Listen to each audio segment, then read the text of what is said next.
Assalamualaikum warahmatullahi wabarakatuh. Innal hamdalillah nahmaduhu wa nasta'inuhu wa nastaghfiruh wa na'udzu billahi min shururi anfusina wa sayyiati a'malina. May yahdihillahu fala mudilla lahu wa may yudlil fala hadiya lahu. Asyhadu an la ilaha illallah wahdahu la syarika lah wa asyhadu anna Muhammadan abduhu wa rasuluhu amma ba'd. Kaum muslimin dan muslimat dimanapun Anda berada, alhamdulillah di kesempatan sore yang berbahagia ini kembali saya dapat hadir ke tengah ruang share Anda untuk bersama-sama tafakuh fi dinillah, melanjutkan kajian kita pada kitab Matnul Ghayah, nadharahu ila ajnabiyatin li ghairi hajatin fa ghairu jaiz, memandang lawan jenis tanpa ada alasan yang dibenarkan maka tidak diragukan, pandangan tersebut hukumnya haram. Karena Allah Subhanahu wa taala telah memerintahkan kita untuk ghadul basar, menundukkan pandangan. Dan juga melarang kita dari mengumbarlah pandangan. Qulil mu'minin yaghuddu min absarihim wa yahfadhu furujahum. Katakan kepada kaum mukminin agar mereka menundukkan pandangannya dan menjaga kemaluan. Anda bisa cermati ayat ini sungguh unik. Perintah menundukkan pandangan disandingkan dengan perintah menjaga kemaluan. Ini menggambarkan bahwa dua hal ini saling bertautan. Bahkan para ulama telah menyatakan perzinahan itu diawali dengan nazar. Perzinahan itu diawali dengan pandangan. Ketika ada kecocokan, ada tergoda, tertarik, barulah mulai kenalan, mulai berjabatan tangan dan seterusnya. Sebagaimana Rasulullah Shallallahu Alaihi Wasallam juga melarang, la tutbi'in nadratan nadrah, janganlah engkau memandang, mengulang pandangan kepada lawan jenis. Kalau tidak sengaja terlihat, tidak sengaja terpandang, maka tidak masalah karena itu di luar kemampuan kita. Tetapi setelah sadar bahwa itu adalah alasan saya tergoda dengan dia, ya, itu adalah alasan iblis. Iblis licik menyeret Anda walaupun dari jarak yang jauh. Tetapi ketika Anda ikuti, maka selangkah demi selangkah iblis tidak akan pernah berhenti. Dia akan memindah Anda dari satu langkah ke langkah selanjutnya sampai akhirnya terbiasa. Padahal dalam pepatah dikatakan cinta itu karena terbiasa. Cinta itu karena terbiasa. Sehingga ketika Anda terbiasa melihat dia, maka kelamaan Anda mulai tertarik. Lama-lama hitam-hitam tapi manis juga. Anda mungkin mengatakan dia gembrot. Gembrot ternyata supel juga pergaulannya. Enak diajak bicara dan lain sebagainya. Iblis akan terus. Kemudian sampai akhirnya Anda terjerumus dalam perzinahan kepadanya. Bahkan sampai pun bagi Anda yang telah memiliki istri, telah menikah, bahkan bisa jadi Anda telah berpoligami, memiliki lebih dari satu orang istri, bahkan mungkin 4. Kalaupun Anda memandang wanita lain yang tidak halal, maka tetap saja haram. Walaupun mungkin Anda mengatakan, saya sudah punya istri 4, iya. Makanya Nabi SAW berpesan, idza ra'a ahadukum imra'atan tu'jibuh, kalau engkau melihat seorang wanita yang menjadikan engkau kagum, mengagumkan dirimu, baik itu karena dia putih lah, hidungnya mancung lah, atau karena dia cantik lah, muda, belia dan seterusnya, maka segera falyarji', segera engkau kembali ke istrimu. Fa inna ma'aha mithlu ma ma'aha, karena istrimu memiliki apa yang engkau inginkan dari wanita tersebut. Semuanya ada, tidak ada bedanya. Ya. Mungkin Anda berkata, istriku sudah tua Pak Ustaz. Istriku sudah tua, tapi itu masih muda belia. Ya. Tapi ketahuilah, yang diinginkan oleh laki-laki dari wanita sama. Sehingga Anda akan pelampiaskan seperti ketika Anda dengan wanita tersebut, tidak ada bedanya. Ujung-ujungnya adalah hubungan badan, dan itu bisa Anda lakukan dengan istri Anda dan tersalurkan. sehingga Anda tidak tersiksa dengan belenggu nafsu Anda. Ini kondisi pertama, memandang lawan jenis tanpa alasan. Kondisi kedua, nadharuhu ila zaujatihi wa amatihi fayajuzu lahu an yanzura ila ma'adil farj minha. Anda memandang istri Anda sendiri atau memandang budak wanita Anda sendiri. Maka dalam kondisi ini, halal bagi Anda untuk memandang apapun dari anggota tubuh istri Anda ataupun budak Anda. Kecuali memandang kepada kemaluannya. Karena memandang kemaluan wanita, walaupun itu istri sendiri, walaupun itu adalah budak Anda sendiri, itu hukumnya makruh dalam mazhab Syafi'i. Anda dianjurkan untuk tidak melakukan.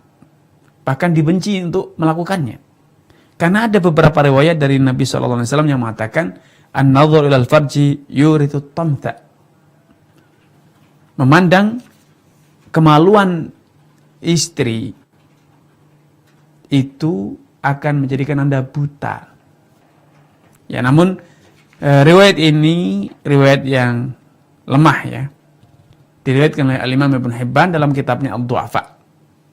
Sehingga tidak bisa dijadikan sebagai dasar untuk menetapkan hukum. Namun demikian, dari satu sisi ada satu petuah bijak. Walaupun ini keluar dari pembahasan hukum. Ada petuah bijak bahwa terbiasa memandang sesuatu itu menjadikan Anda bosan, menjadikan Anda kehilangan rasa. Sehingga kalau Anda sering-sering atau melihat itu, maka menjadikan Anda tidak lagi bergairah atau berkurang hasrat Anda.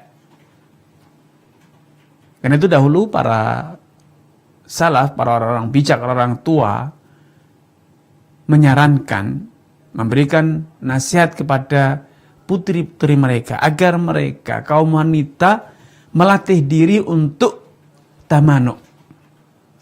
Tamanuk itu artinya jual-jual mahal kepada suami. Tidak obral murah.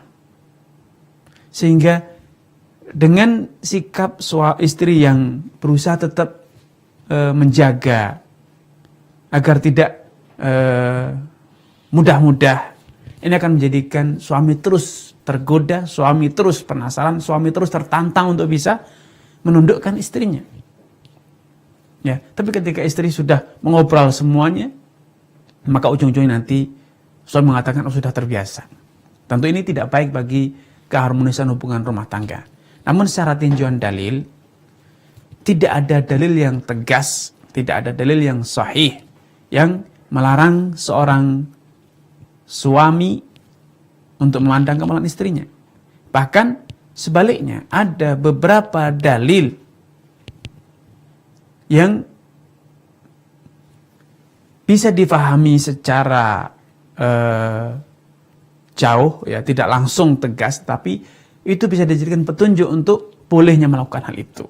Allah Subhanahu wa taala berfirman, "Walladzina hum li furujihim hafizun illa ala azwajihim aw ma malakat aymanuhum." Orang-orang yang senantiasa menjaga kemaluannya kecuali kepada istrinya atau kepada hamba sahayanya. Sebagian ulama berdalil dengan logik atau kias, analogi. Mereka mengatakan, bila menggauli istri, menyetubuhinya, itu boleh, apalagi sedar memegang ataupun memandangnya. Tentu itu lebih utama untuk dikatakan boleh. Ya. Dari sisi lain, ya, dalam hadis lain, dalam riwayat Nabi SAW, suatu hari ditanya perihal seorang lelaki yang berhasrat kepada istrinya yang sedang haid. Nabi mengatakan, if'alu kulla syai'in ilan nikah. Lakukan semua yang kalian suka, kecuali bersenggama.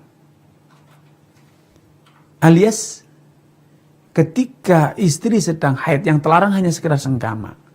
Maka logikanya, ketika istri tidak sedang haid, berarti senggama itu tidak terlarang.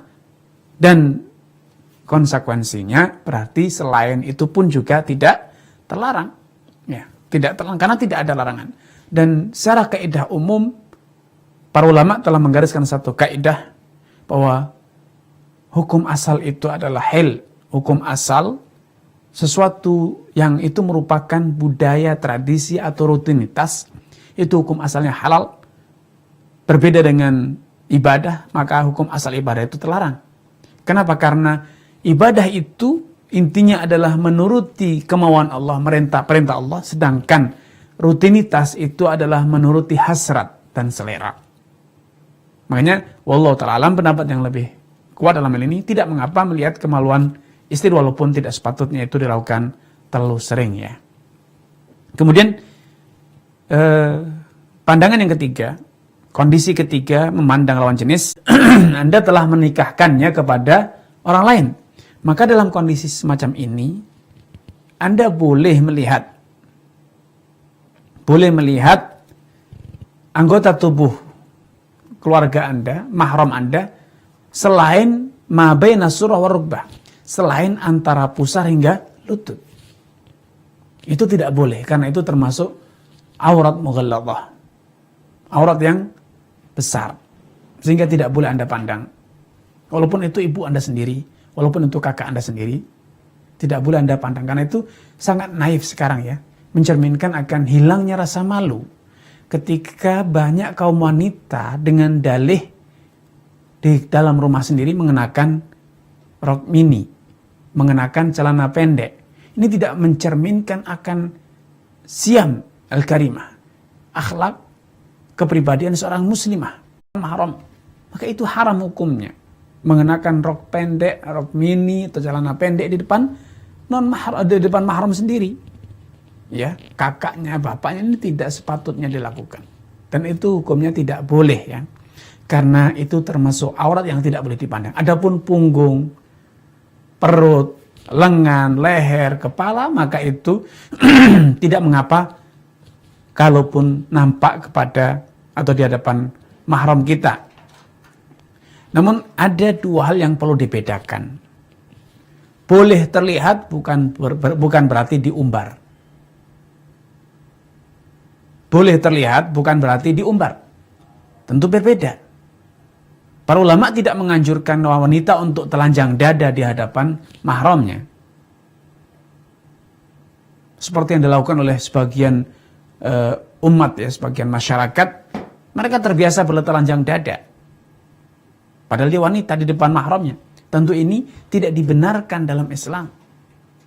Namun, karena hubungan mahram dalam rumah tangga sangat sulit dan sangat merepotkan bila seorang anak, seorang saudari, seorang bibi kemudian harus senantiasa mengenakan jilbab, kerudung, mengenakan lengan panjang, ya, kemudian senantiasa membatasi, karena hubungan rumah tangga, kekeluargaan itu menyebabkan mereka harus berinteraksi dengan harmonis ya, dengan saling menghormati. Dan secara logika tidak mungkin seorang kakak tergoda ketika melihat punggung adiknya atau kakaknya.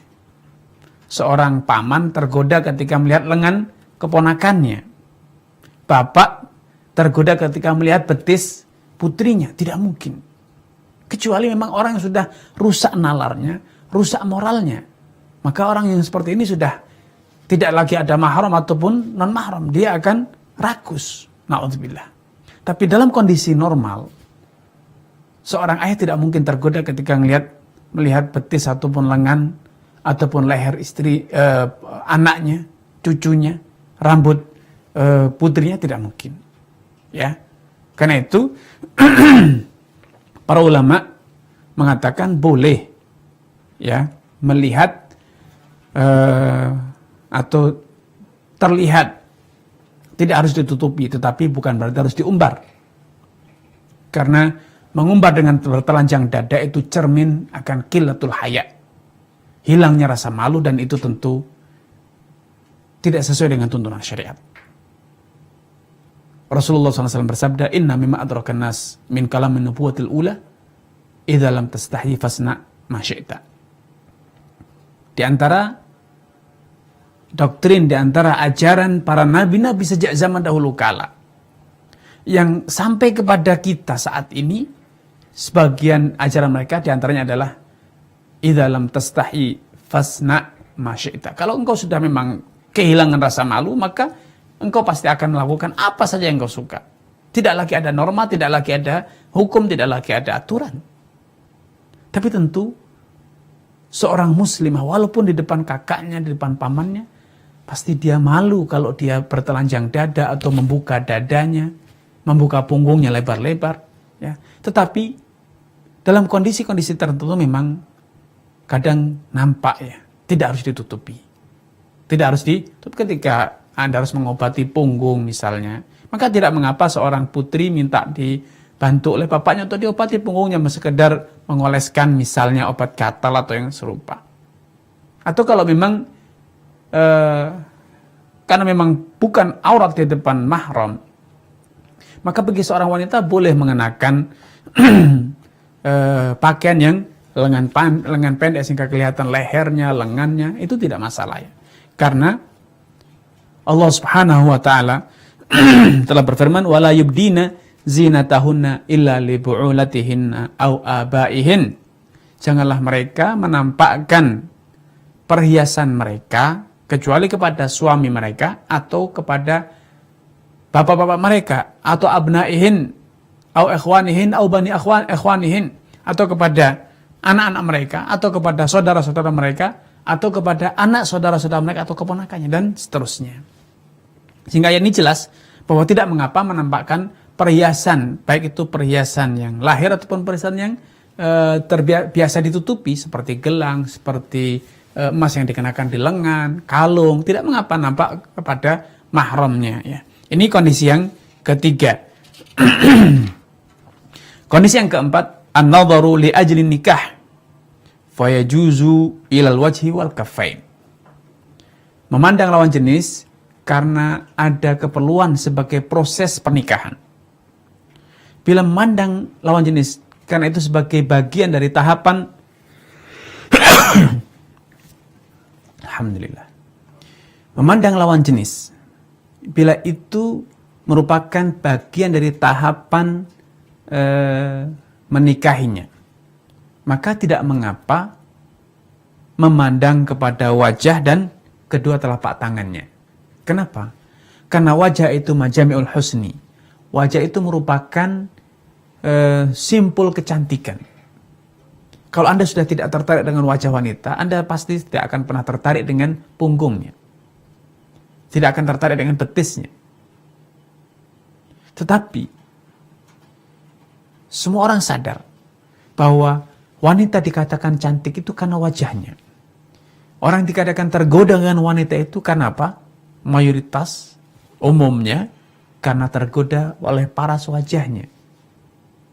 Sehingga kalau Anda sedang proses menikahi wanita, Anda telah melihat wajahnya dan Anda tertarik, betul-betul kemudian tumbuh hasrat dan tekad untuk menikahinya, maka berarti Anda akan menikahi wanita tersebut dalam kondisi betul-betul sudah tahu kalau wajahnya putih, yang lainnya akan lebih putih lagi.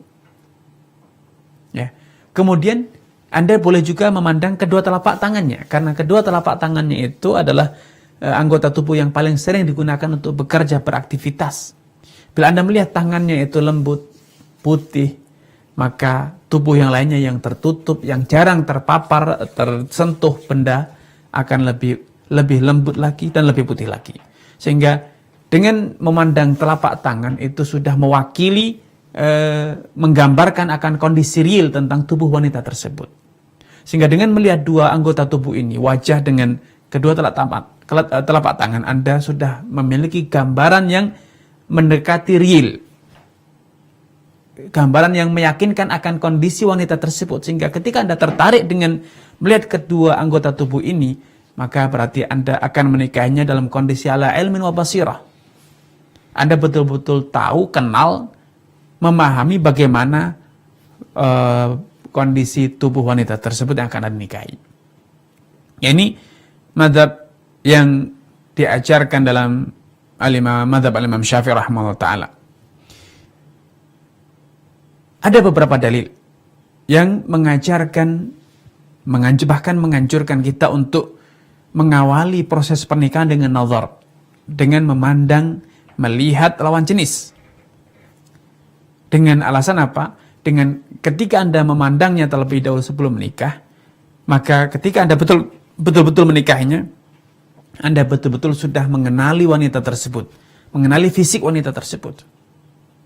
Rasulullah SAW mengatakan ketika salah seorang sahabatnya, Al-Mughirah bin Syu'bah, datang kepada Nabi menyampaikan rencananya menikahi seorang wanita dari Ansar. Nabi bertanya kepadanya, "An-nadharta ilaiha wa Mughirah?" Apakah kau sudah melihat wanita tersebut? Al-Mughirah bin Syu'bah mengatakan, "Belum ya Rasulullah." Maka Nabi SAW segera menganjurkan Al-Mughirah bin Syu'bah untuk pergi memandang wanita itu. Istri juga telah terlebih dahulu mengetahui sehingga kedua belah pihak sama-sama mengetahui seperti apa kondisi fisik dari calon suami ataupun calon istrinya. Dalam riwayat lain Nabi SAW mengatakan, "Idza alqallahu fi qalbi ahadikum nikah imra'atin." Bila Allah Subhanahu wa taala telah membentikkan dalam dirimu hasrat untuk menikahi seorang wanita, falyanzur ilaiha. Hendaknya dia melihat wanita tersebut. Idza kana innama yanzur ilaiha liyankihaha. Kalau dia memang melihat wanita itu dalam rangka untuk menikahinya. Sehingga dalam penjelasan ini, dalam hadis ini ada penegasan bahwa nazar itu hanya boleh dilakukan bila Anda memang berhasrat menikahi wanita tersebut.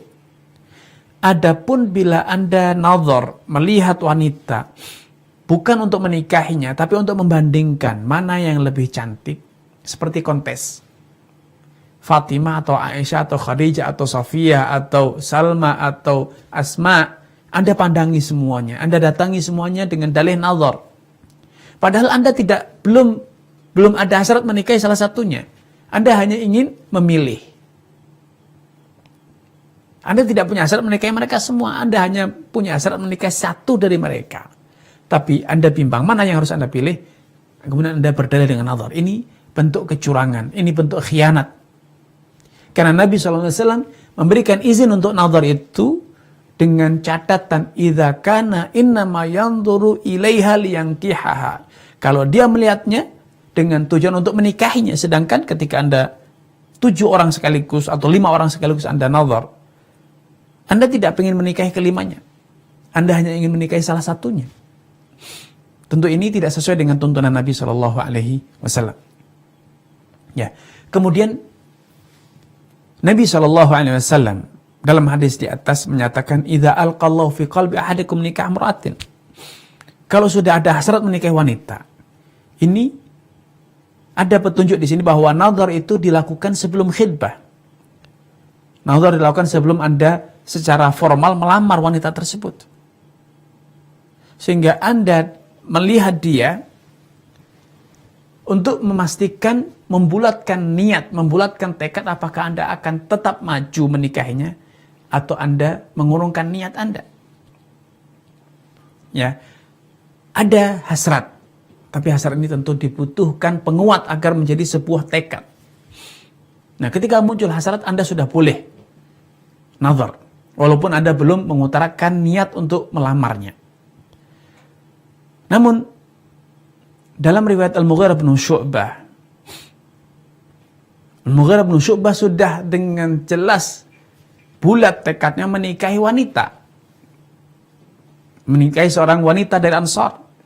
Sehingga beliau menceritakannya kepada Nabi SAW.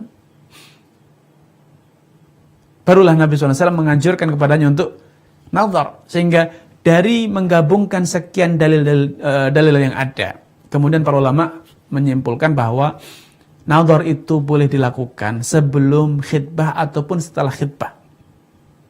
Yang penting, sejak Anda memiliki hasrat untuk menikahi wanita yang Anda nazar tersebut, maka Anda sudah boleh Adapun Anda mau nazarnya bersama khitbah atau sebelum khitbah atau setelah khitbah, maka itu sepenuhnya kembali kepada pilihan Anda. Sepenuhnya kembali kepada pilihan Anda, ya. Walaupun tentu secara etika akan lebih baik bila Anda nazar sebelum khitbah. Agar ketika Anda melamar itu betul-betul Anda sudah bisa dikatakan mendekati kepastian Anda akan melamarnya, akan menikahinya. Jangan sampai Anda melamar ternyata setelah itu baru Anda nazar atau kemudian Anda kecewa. Tentu ini akan menimbulkan kondisi sosial yang tidak baik atau kurang baik.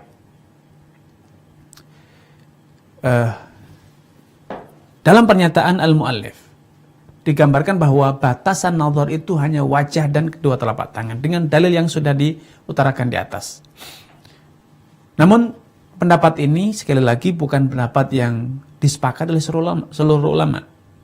Ada perbedaan di kalangan para ulama tentang batasan apa saja yang boleh dilihat.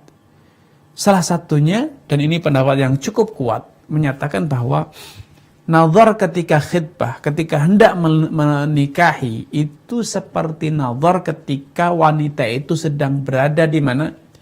Di tengah keluarganya bersama mahramnya.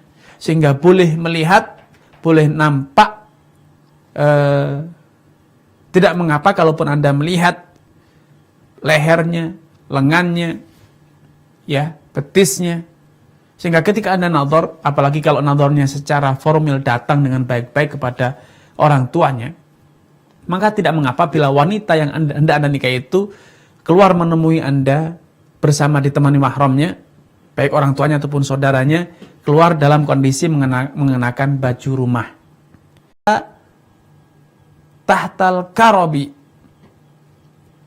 katanya, aku bersembunyi di balik pelepah pohon kurma hatta nazartu ilaiha, sampai aku berhasil melihat wanita yang hendak aku nikah itu. Dalam riwayat lain, Rasulullah SAW dengan tegas mengatakan, idza alqallah, kalau Allah telah membetikkan dalam hatimu hasrat menikahi seorang wanita, maka tidak mengapa baginya untuk melihat wanita tersebut, selama dia melihatnya dalam rangka ingin menikahi wanita itu. Wa in kanat la ta'lam, walaupun wanita yang kau lihat itu dalam kondisi tidak sadar kalau sedang Anda lihat. Nah, kemudian para ulama atau sebagian ulama membuat analisa. Kalau ada restu dari Nabi, ada izin untuk melihat wanita dalam kondisi wanita itu tidak sadar kalau sedang dilihat, maka kemungkinan besarnya lelaki tersebut akan melihat wanita itu dalam kondisi sedang berada di tengah mahramnya, sehingga dia merasa aman, meletakkan jilbabnya, meletakkan kerudungnya, sehingga dia berpakaian pakaian rumah. Ya, ini yang kemudian menjadi dasar. Ya tentu jangan difahami bahwa berarti dibolehkan ngintip dari lubang kamar mandi, tentu tidak. Tidak senista itu Islam mengajarkan umatnya. Tetapi kondisi yang paling memungkinkan untuk bisa melihat wanita tersebut dalam kondisi dia tidak sadar adalah ketika dia sedang bercengkrama di tengah keluarganya, kemudian Anda mungkin dari ruang sebelah, atau mungkin Anda dari luar rumah, atau mungkin wanita tersebut sedang berkunjung ke keluarga Anda melihat dari tempat yang jauh, sehingga kelihatan ya, dia sedang berkunjung di tengah keluarga Anda yang wanita, dia melepaskan kerudungnya, Anda melihat dia dari tempat yang dia tidak sadari, maka ini tidak mengapa seperti itu. Sehingga kemudian sebagian ulama mengatakan bahwa karena tidak ada dalil yang tegas membatasi apa saja yang boleh dilihat, maka dari sekian dalil ini ketika diakumulasikan, digabungkan, pendapat atau akan didapatkan satu kesimpulan karena ada izin untuk melihat tanpa disadari, maka ini menjadi petunjuk bahwa boleh melihat wanita di saat wanita itu sedang berada di tengah-tengah mahramnya. Dan wallahu ta'ala alam, pendapat ini cukup kuat ya. Tetapi bila Anda memilih apa yang diajarkan dalam mazhab Syafi'i itu, maka itu lebih selamat. Maka itu lebih selamat. Kemudian kondisi kelima, wal khamisu an-nadharu lil mudawah fa yajuzu ila al-mawadhi' allati yahtaju ilaiha. Melihat lawan jenis dalam rangka mengobatinya. Bila Anda seorang tenaga medis, ada pasien wanita yang membutuhkan pengobatan, sedangkan tidak ada tenaga medis wanita, maka Anda boleh melihat wanita tersebut sesuai dengan kondisi kesehatannya. Kalau yang sakit tangannya, maka cukup Anda lihat tangannya saja, tidak boleh melihat wajahnya. Kalau yang sakit kakinya, maka Anda boleh melihat kakinya. Kalau yang sakit punggungnya, Anda boleh melihat punggungnya, tidak lebih dari itu. Kenapa? Karena memandang di sini ini karena alasan yang emergensi, darurat. Wad daruratu tuqaddaru biqadariha. Kalau itu kondisi darurat, maka ketahuilah kondisi darurat itu harus diukur seperlunya, tidak boleh berlebihan. Kalau itu adalah pengobatan yang hajat, tidak sampai kondisi darurat, maka al-hajatu kadzalika tunazzalu manzilatat darurah. Diperlakukan, disikapi seperti kita mensikapi kondisi darurat, yaitu kita bersikap seperlunya, sesuai dengan kondisi yang ada, tidak berlebihan. Wasadisu, kemudian kondisi yang keenam,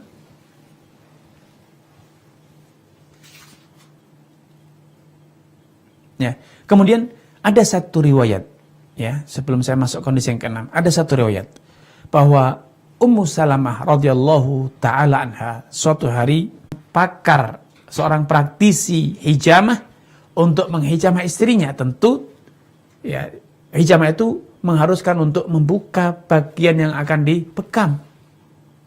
Dan itu ternyata dilakukan oleh Nabi SAW kepada istrinya. Dan yang membekamnya adalah lelaki lain yang bukan mahram tentunya, yaitu Abu Taibah. Abu Taibah ini seorang budak, ya, bukan seorang mereka. Sehingga sudah bisa dipastikan dia bukan kerabatnya Nabi, bukan kerabatnya Ummu Salamah radhiyallahu taala anha. Kondisi ke-6, wasadisu an-nadharu li syahadah wal muamalah fa yajuzu ila al-wajhi khassatan. Memandang dalam rangka bersaksi. Kalau dalam suatu kasus, suatu kejadian dibutuhkan saksi, maka agar bisa memastikan bahwa yang melakukan satu kasus tersebut adalah wanita ini, si fulanah misalnya, maka dibutuhkan untuk memandang wajahnya, untuk memastikan bahwa itu betul-betul dia, bukan sekedar suaranya. Ya, karena suara bisa jadi ditiru, tetapi ketika wajahnya nampak, maka saksi bisa memastikan bahwa fulan betul-betul fulanah yang melakukan kasus tersebut. Demikian pula ketika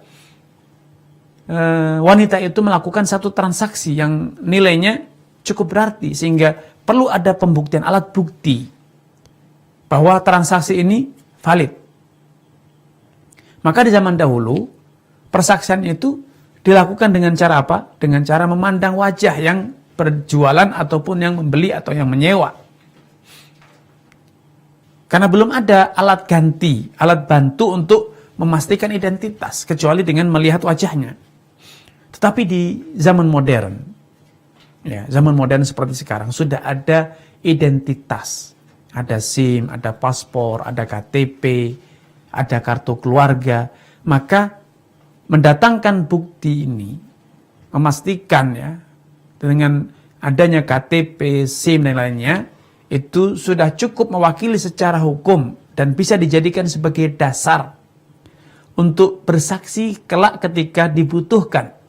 Sehingga tidak lagi harus memandang wajah. Namun ketika tetap dibutuhkan untuk memandang wajahnya, maka tidak mengapa memandang wajah wanita tersebut dalam rangka menunaikan persaksian dalam suatu perkara. Ya. Kenapa? Karena ini sama dengan adanya hajah ini, hajah bersaksi atau persaksian ini sama dengan adanya hajah, adanya keperluan untuk pengobatan. Wasabi, kondisi yang ketujuh dan yang terakhir, an-nadharu ilal amah imda ibtiya'iha fa yajuzu ilal mawdi' alladhi yahtaju ilaihi fi taqlibiha. Melihat lawan jenis yang ternyata lawan jenis itu berstatus sebagai seorang budak untuk dibeli. Maka pembeli boleh melihat anggota tubuh budak tersebut yang dia perlukan. Kalau memang budak tersebut untuk dijadikan budak yang multifungsi, digauli juga, mungkin dia akan melihat lengannya, melihat punggungnya, untuk mengetahui bahwa dia seorang budak yang cantik misalnya. Kalau memang dia budak akan dijadikan pekerja, ya cukup melihat tangannya berotot, lengannya kuat, ya, dan melihat wajahnya dan postur tubuhnya tegap, itu cukup. Namun intinya ketika membeli dalam rangka untuk membeli budak, ya, maka pembeli boleh melihat budak tersebut sesuai dengan keperluan yang dia butuhkan. Ini 7 kondisi melihat lawan jenis yang masing-masing memiliki hukum dan konsekuensi yang berbeda-beda. Sehingga seorang muslim harus bijak. Tidak ekstrim dengan mengatakan haram secara mutlak, tapi juga tidak ceroboh melihat lawan jenis sehingga berpotensi menjerumuskan dalam perbuatan zina. Ini yang bisa kami sampaikan pada kesempatan yang berbahagia ini. Kurang lebihnya mohon maaf. Dan kita akhiri dengan kafaratul majlis. Subhanakallahumma bihamdika asyhadu an la ilaha illa ant astaghfiruka wa atubu ilaik.